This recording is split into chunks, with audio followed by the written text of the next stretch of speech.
And hello everybody, I'm RuudDevil and welcome back to BFME2 cast, whatever the fuck. Today we have a 1v1 featuring my Dwarves, played by Weissburg. I'm just gonna call them Dwarves. And they are facing the Men of the West by Merkur. That is, you know what, I'm not gonna judge, because it's not like RuudDevil is the best name, but it's always fascinating where people get their names from. But yeah, so, I actually kind of find 2v2s more interesting, but I saw this on game replays, and purely because it was Dwarves v Men of the West, which is a matchup I don't see that often, I was actually curious to see how the Dwarven player would match up. So yeah, here we go with a 1v1. The barracks is coming out. This map is Eric, which is actually one of my favorite maps in the game. It's a map I've used many times for showcases. And it's just, I don't know, really well balanced map, good creep. And, it's got no silly outpost to just... I'm pretty sure that's the reason people don't play Buckland, is because the outpost just makes things so unbalanced because it gives you so much money. So, Dwarves are starting out with Guardians. And White Layers are too powerful for for starter units to creep. And it seems that the Spiderling Layers are a bit too far.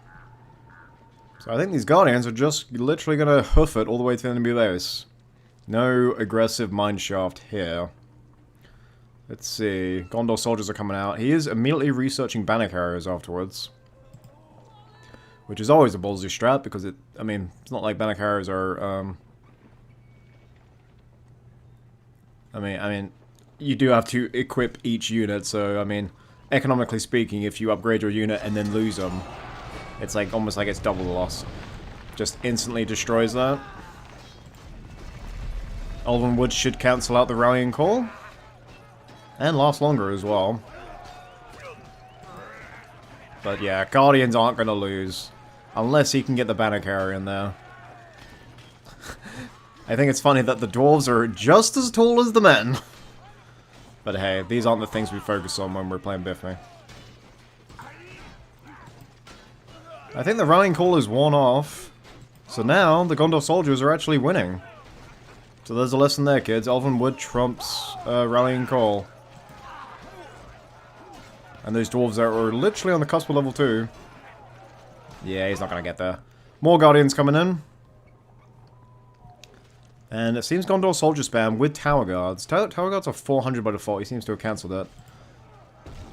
So essentially, the Dwarves want to avoid combat in the Elven Wood. Because, yeah. Elven Wood is good enough to make Gondor soldiers strong, so there you go.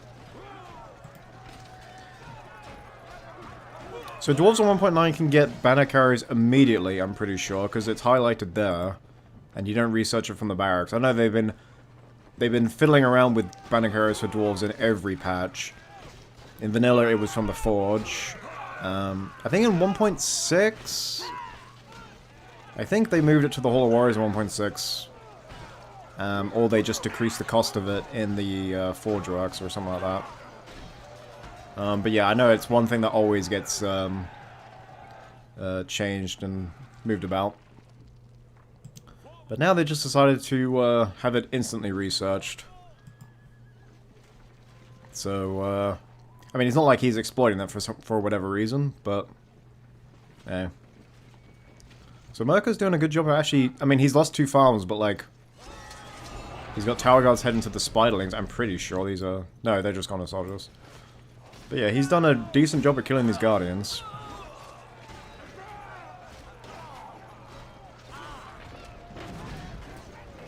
I'm hoping for a Forge Works. No, he's going with Axe Throwers.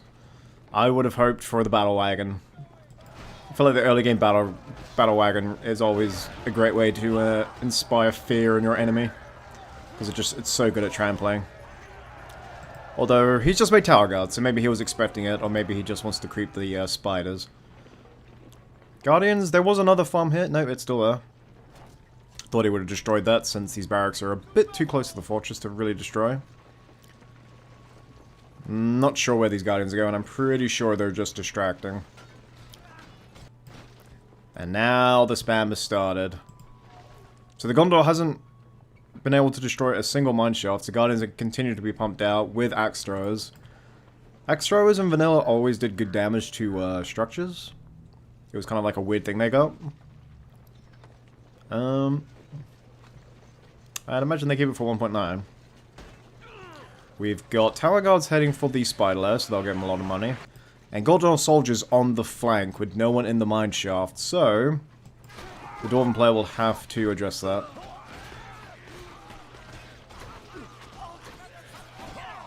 It is just one battalion of Gondor soldiers, so it shouldn't be that hard to deal with. And my beautiful axe throwers, laddie. Look at their strut, that looks so cool. So I'm actually amazed at... Oh my god.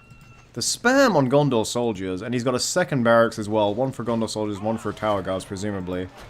Fighting them in the Ovenwood, which gives them, what, 50% armor? Or is it 25% armor? Nope, just double armor, shit.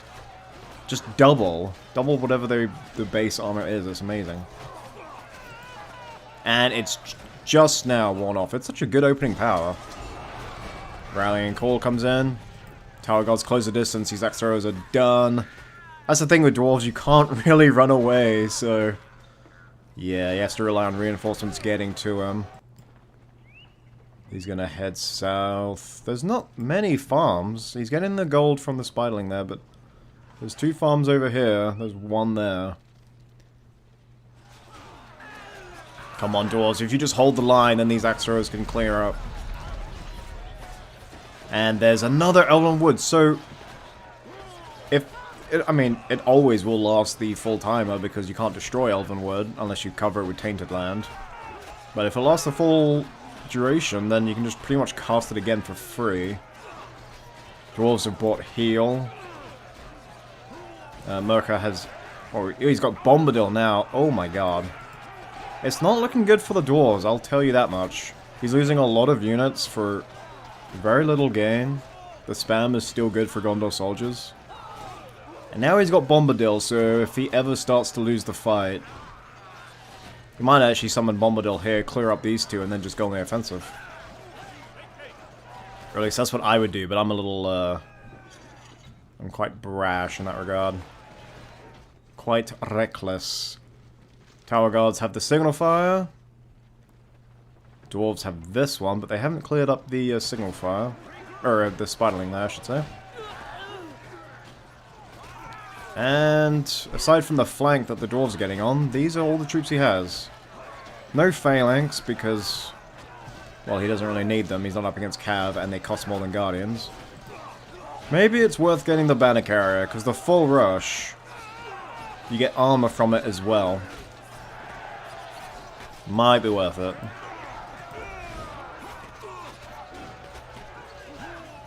Yeah, I'm not really sure why he's not been upgrading them. These ones are level 2.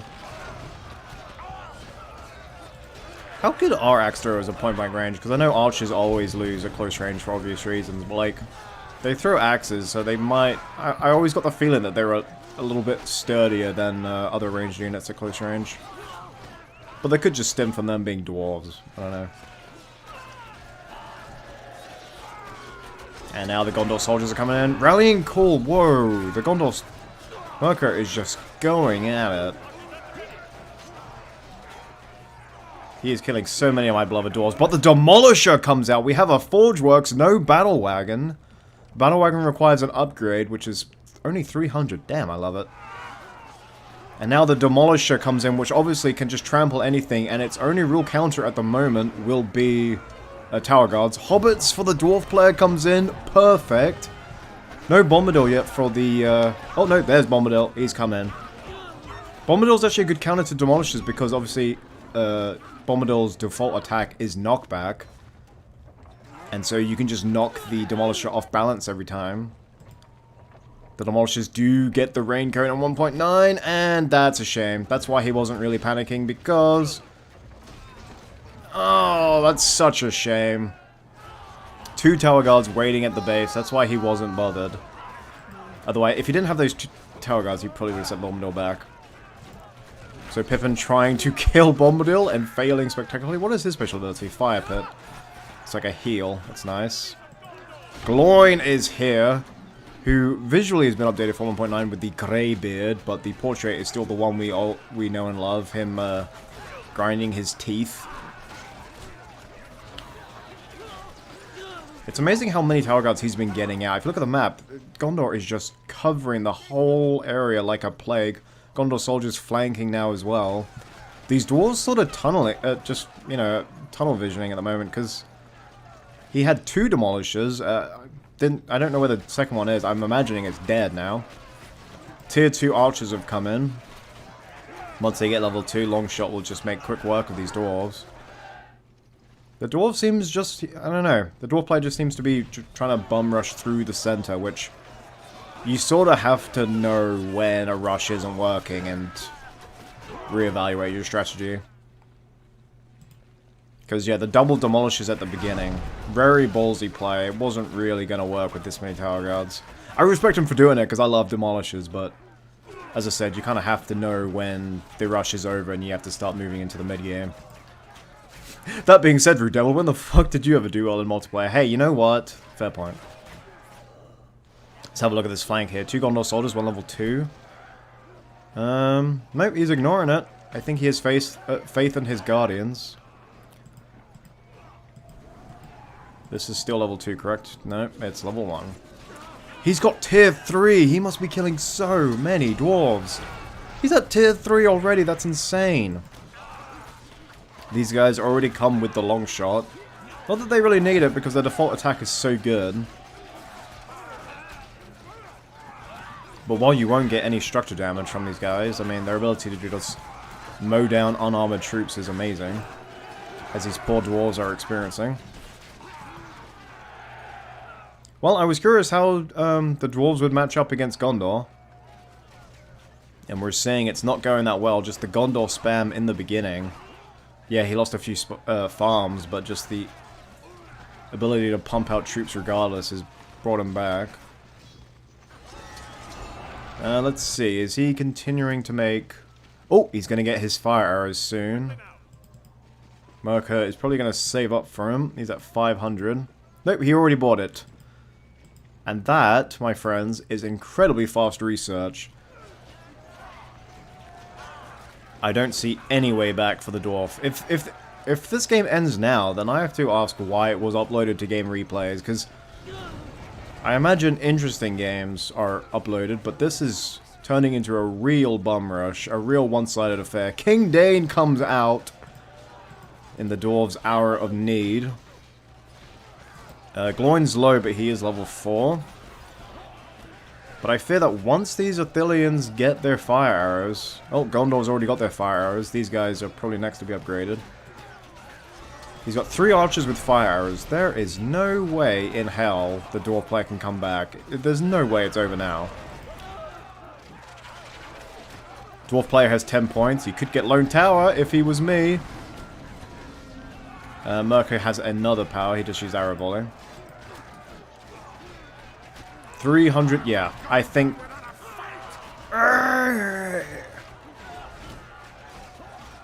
Fire arrows and tower guards are just, they do really unfair damage to dwarven heroes if you think about it. Dain seems to be kiting around the fortress. Men of Dale summon, here we go. Tier 2, boy, tier 2. They don't have the fire arrows, but they can do it. Gloin, don't you dare die on me. Level 6. Guardians are still coming out. 2 Holo Warriors left.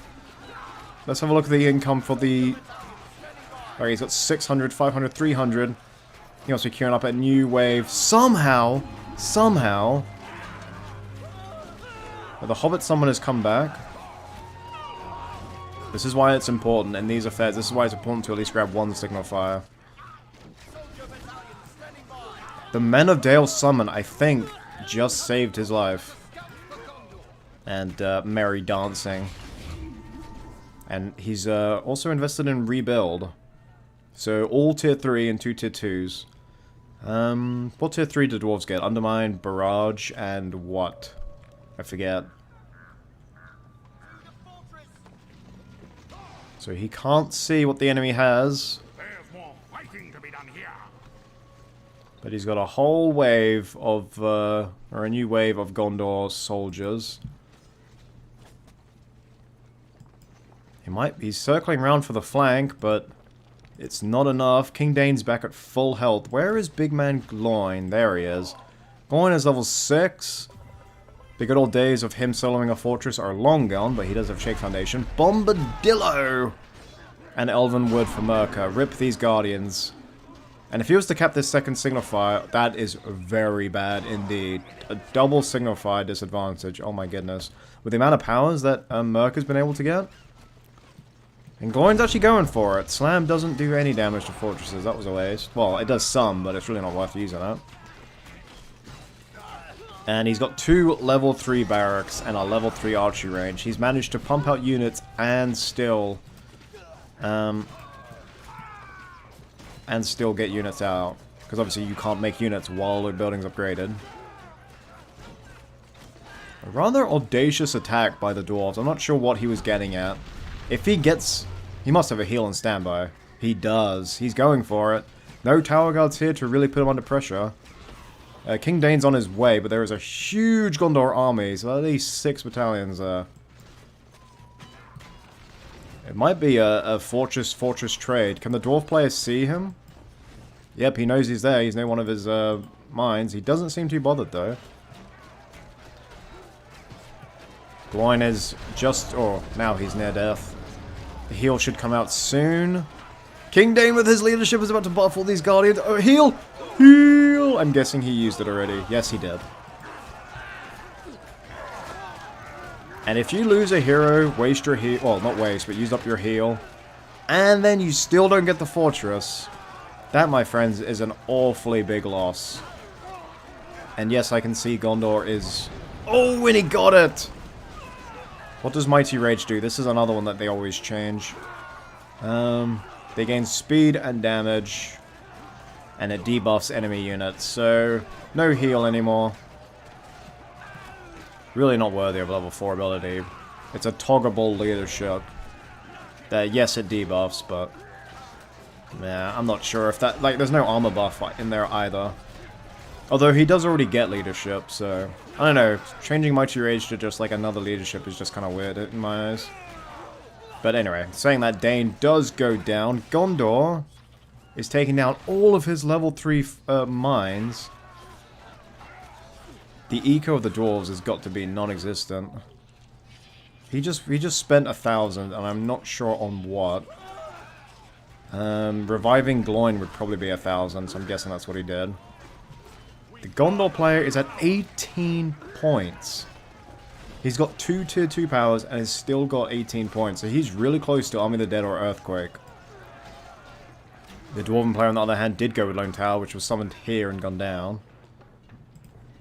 Man, this Gondor player is merciless. The amount of points he's getting as well is insane. He's got both Signal Fires. I think this Dwarf player... I think he wasted a lot of money on those Demolishers. I'm pretty sure they're 600 by default. It might be a bit cheaper in 1.9. But yeah, I was wondering how they would match up. Because I don't really feel like Dwarves v Men is a good matchup. And this game's sort of proven to me why. So... You've got a whole army of Gondor coming out who seem to have heavy armor. Where the hell is his... Oh, he's got a marketplace and a blacksmith. Where are you getting all this money? So he's got semi-upgraded Gondor soldiers. You can tell because they've got like this bronze armor. Which is kind of weird. And, hobbits are good, my friend. Whether they're good enough to stave off an invasion from Gondor. If he gets boiling oil... The thing is with boiling oil is that unless the enemy commits their entire army in there, it's sort of like a one-trick pony. It can't really be relied upon to continuously deny the enemy. Hobbits are just an irritant, but they actually do decent damage too. These are fully upgraded Gondor soldiers. I guess with all the heroes they get, the heroes, you know, they come with a decent damage. Gloin and Dain have come back, so he must have had more money than when I clicked on them, or when I checked on them. Dain at level 7 grants all nearby allies resistant to fear and terror. Again, not the best. And somehow, by the blessing of Manwu himself, the Dwarves have staved off defeat again. And I think he's doing the good old 1.0 bum rush of Gloin and Dain. But Gondor soldiers are faster than... Nope, they've ignored him. Oh my god, they're just leaving him go. He's got no fortress. Gondor player has what? One more point off Army of the Dead. And I don't think they're strong enough to take down a fortress, particularly when he has rebuild. He's got rebuild just waiting. We're going to leave it on the Gondor player's camera. Let's see, tier 4 immediately. Army of the Dead. Wait, Earthquake on the fortress should win it for him. But the Shake Foundation comes out and destroys the barracks. Rebuild came out, so Earthquake will no longer win it for him. He's just... No, there's no way. They don't have Forged Blades, so these two actually have more attack power than all the Gondor soldiers in here. Fire arrows aren't that good. Well, I mean, they're good, but like, against a Dwarven fortress, not really. They don't do they're not going to make up the difference that these two heroes will. No tier 4 for him yet. He must have gone with the siege materials, because he's getting money from his destroyed buildings. There's no tier 4. The Dwarves only have one fortress left and Lone Tower. This is the last production structure. These two don't buy him. These two don't count. Like, if this goes down, he loses, right? Or do you need the blacksmith gone too? I guess you need the blacksmith gone too, unless... Oh, archery range. Yep, that's gonna piss him off. Oh, and a barracks.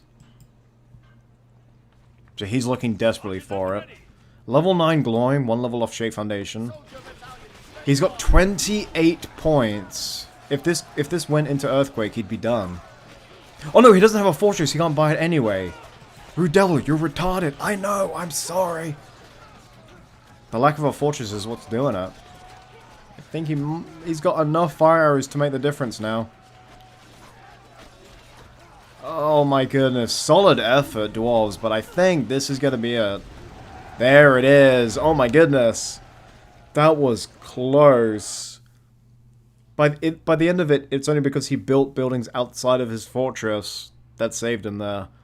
But solid effort. When in doubt, when a dwarf player is cornered and they send out that Gloin and Dain, oh my goodness, they can just wreak havoc on your base. That was a comparatively short one for the 2v2. But anyway, let me know what you guys thought of the game, and I'll be back with more casts next time. See you then.